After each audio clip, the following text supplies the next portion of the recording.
তারা মায়ের মূর্তি কিন্তু কোনোদিন বাড়িতে রাখতে নেই। আপনি ভাবছেন হয়তো আমি এই কথাটা কেন আপনাদের বলছি।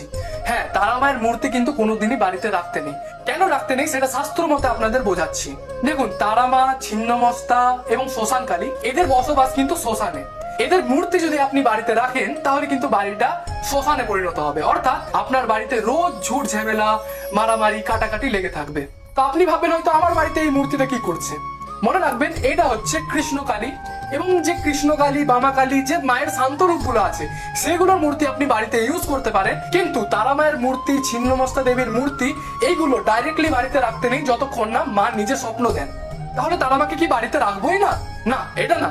আমি বলছি মূর্তি রাখবেন না, কিন্তু ফটো অবশ্যই রাখতে পারেন। আপনি যত বড় ফটো লাগান কোনো অসুবিধা নেই, কিন্তু তারা মায়ের মূর্তি বাড়িতে রাখবেন না। আপনি ফটোতে পুজো করুন, ফটোতে তাকে শ্রদ্ধা করুন। অনেকে হয়তো এটারও বিরোধিতা করতে আসতে পারে, কিন্তু আপনি যদি শাস্ত্র পড়েছেন তাহলে আপনি